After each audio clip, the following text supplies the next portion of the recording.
Good morning students. Once again welcome back to Expertise Biology with Yasmin, and here is your Yasmin ma'am. So let us again start with one of the chapter of biology of 6th standard, that is living organisms and their surroundings. And in this chapter we have studied about different habitat and adaptations, and yesterday we had studied about the adaptation of grasslands of lion.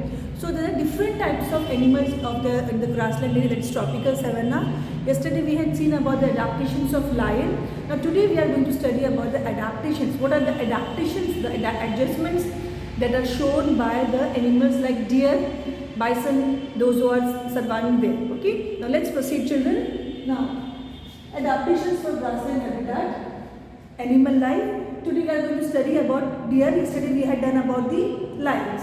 Now deer also live in grasslands. They eat grass and leaves and have to protect themselves from predators. Yesterday, children, I had explained you what is predator and what is a prey. So yes, what is a predator, children? Yes, those who hunt other animals are known as predators. Best example is lion that we had done yesterday. And those whose hunting is done is the prey. And today we are going to take one of the example of prey, that is the deer. What adaptations the deer it shows. So the deers, they stay in grassland and they eat grass and leaves. And what all the adaptation that is shown by deer is only to protect itself from predators. Yesterday, whatever adaptations we had seen in lion, all those adaptations were such that how they could attack the prey. Okay, that they used to show camouflage also. Okay, how they can hide themselves so that they are not visible to the prey, so that they can do the hunting properly. So today all the adaptations that are shown by deers are such that to protect itself from the predators like lion. Now let's see what are the points. Deer also live in grasslands. They eat grass and leaves and have to protect themselves from the predators such as lions. They have the following adaptations. So what are the adaptations? What type of eyes they have, what type of leg they have, what type of teeth they have. All those adaptations we are going to study today, children. Now, first is they have strong flat hind teeth for chewing plants. As we have seen that the deer mostly they eat the leaves and the grasses. So their hind teeth means the teeth at the back. Fore means in front and hind means at the back. So their hind teeth are such that it's flat, so that it helps in chewing the leaves. Okay, leaves and the grasses. So they have strong flat hind teeth for chewing the plants. So their hind teeth, their teeth at the back, they are strong and flat. They have long ears. The ears are long to hear movements of the predators. When the predators are moving to catch hold of them, their ears should be sharp and long so that it can collect the sound of the predators and they can protect themselves. So these are the main adaptations of the deer to protect itself from the predators. So they have long ears to hear movements of predators. Next is they have eyes on the side of their heads. This enables them to look in all the directions for danger. Yesterday, children, relate this thing with yesterday's point. Yesterday, the lions, they were having the eyes in the front of their head as we have, so that it can see the prey. So now, it has the deer, it has the eyes on the side of the head so that it can come to know about the danger in surrounding. Okay, so they have eyes on the side of the heads. This enables them to look in all the directions for danger. Now, next point is they have strong legs. Their legs are, we know that deer, they run fast, and also they have to run fast for their safety, to save their lives. So their legs have to be very strong. So they have strong legs and can run very fast. So with their strong legs they can run very, very fast. This helps them to run away from the predators. As I told you before only, children, that all the adaptations are such that they have to protect themselves from the predators. So again here in the fourth point we can see that their legs are strong so that they can run away from the predators to save their lives. They move in herds. What do you mean by this point? They always move in groups. You must have seen in the geographic channel that the deer, they are always found in groups, in herds. They are never found in alone, and that is the only point when they are alone, the predators like lion, they catch or they attack them. So always deers are found in herds or groups. They move in herds. This also helps to protect them from predators. So all the adaptation that it showed, it was only to protect themselves from the predators like lion. And these adaptations are also seen in bisons and zebras.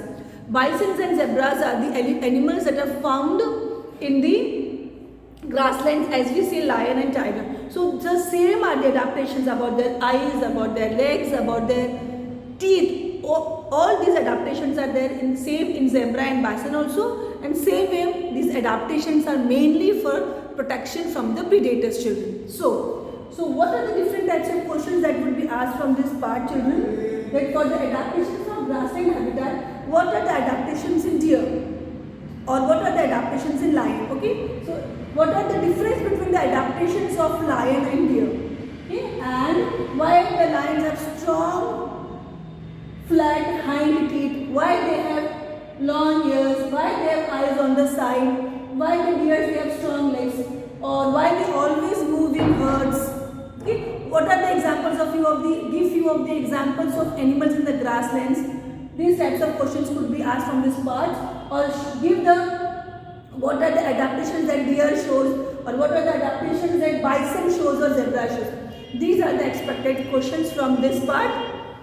So any doubt, children, from this part, or you can take a screenshot.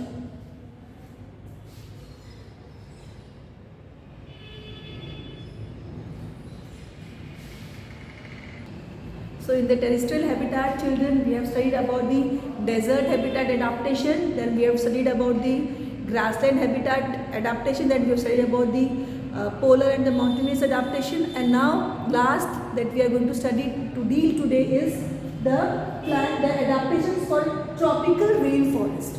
What are the adaptations shown by the plants and animals in the tropical rainforest? So, how the plants are there and what adaptations that they show, that we are going to do now. The tropical rainforest have a warm climate with a heavy rainfall that occurs almost every day. The weather there is warm, but rain it occurs almost every day in the tropical rainforest. Okay, children, so what is the weather? So according to the weather, according to the climate of a particular condition, a particular place, the animals and plants over there, they show the adaptation. So as the tropical rainforest have a warm climate with heavy rainfall that occurs almost every day. So because of the heavy rainfall, obviously the vegetation would be high there. Because what vegetation means, the plants there, they would be more in number, they would be dense. So the vegetation here is dense. The vegetation in the tropical rainforest is dense because of more of rain. And tall trees with lots of foliage. Tall trees with lots of foliage on top allow very little sunlight to reach the low levels. On the top of the tree there is lots of leaves, so as it forms a group of leaves, so it doesn't allow the sunlight to come at the below the tree below level. Okay, so tall trees with lots of foliage on top allow very little sunlight to reach the low levels. So due to the foliage of the tall trees, the sunlight doesn't comes to the low level of the trees. And leaves on trees have grooves and special tips called drip tips that allow water to drip easily and not collect on the leaves, thus preventing rotting of leaves. As we have seen that there is rainfall almost every day, so the leaves are drip. The tip is in the drip condition so that the water slopes down from it, it doesn't collect on the leaf, or else the leaves will rot. So adaptation that is shown by the leaves in this place, in this area, is they have drip tip. Drip tip means the tip of the leaf is in drooping condition so that the rainwater doesn't collect on it. If the rainwater collects on the leaves, obviously the leaves would rot. Okay, so the main adaptation that is shown by the leaves in this area is drip tip. Okay, drip tip. Now, to absorb as much sunlight as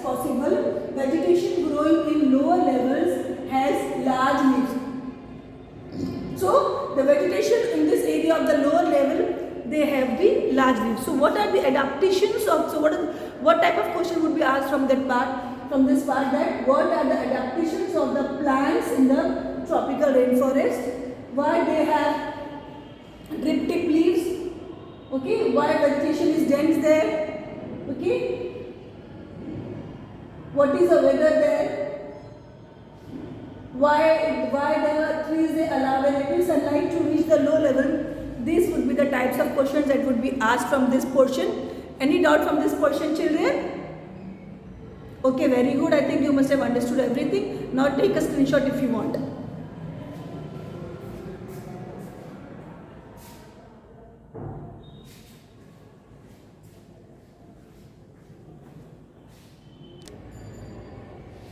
So let us proceed further. So we have studied about the adaptations for tropical rainforest. What are the adaptations in plants we have seen. Now what we are going to see the adaptations in this area, what adaptations the animals they show.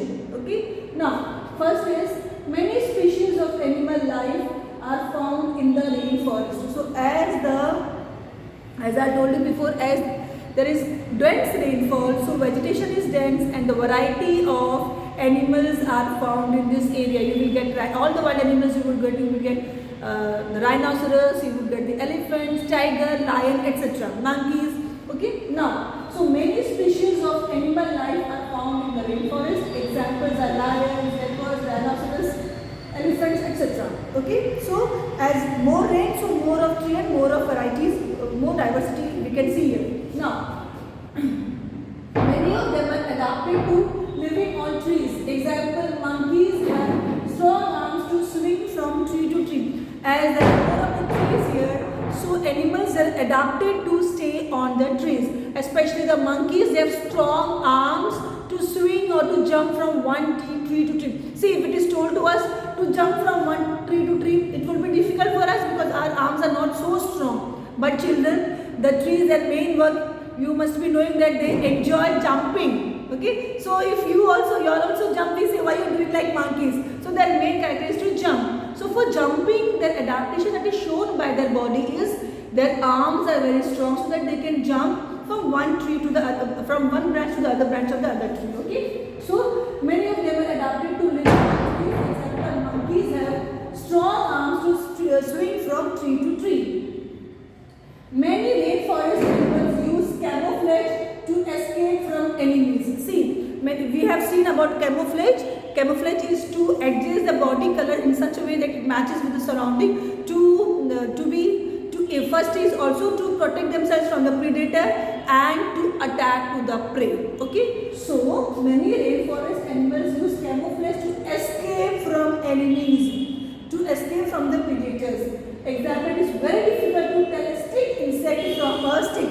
If stick insect is an insect which is same brown color as that of the stick, as that of the stem, that is brown. So this camouflage is shown by that insect so that it protects itself from the predator or its enemies in the surrounding.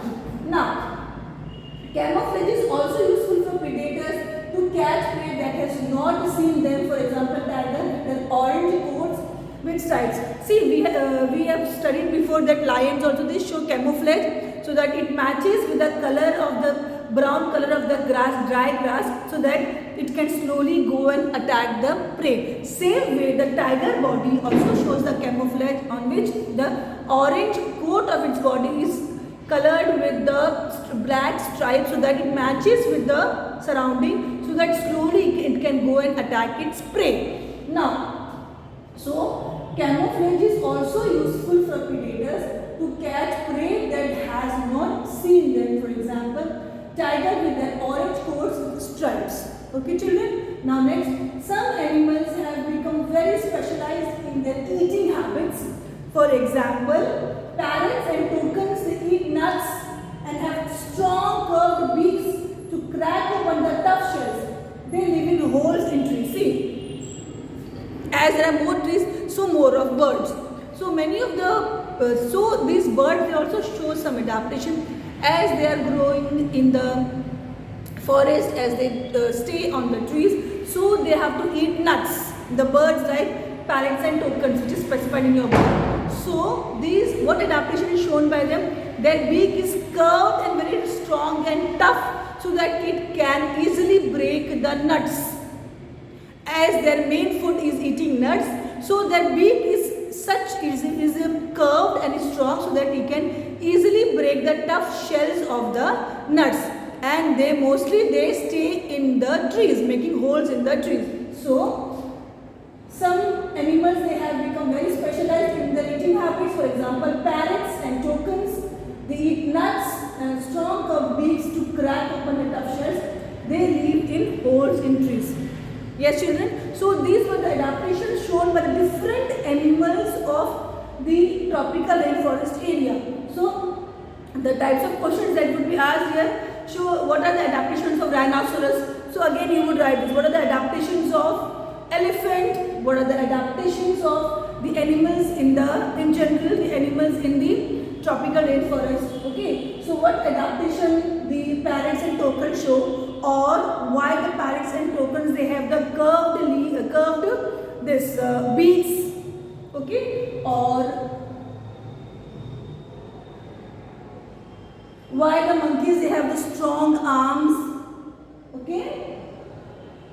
Why the animals in the rainforest, they show camouflage? So these are the different types of questions that could be asked from this area. If you have any doubt, children, please you can ask if you have any doubts. And on these topics you can also do some research work or Google something. If you get extra points, we can discuss those points also, children. Yes. So in the first we have seen the habitat and then adaptations, and in the adaptations we are studying about the terrestrial adaptation. In that we have studied about the desert adaptation. Again in desert, what are the adaptations of plants and animals? Then we had seen the polar and the mountainous adaptation, and in that also both adaptations in plants and animals. Then we had seen the adaptation in the savanna region, and then we studied about the adaptations in the tropical rainforest, and that too there also both plants and animals. Okay, adaptation shown in the plants and animals of this area. So these can be the different types of questions that could be asked in this part. If you have any doubt, please ask, children. Take the screenshot if you want.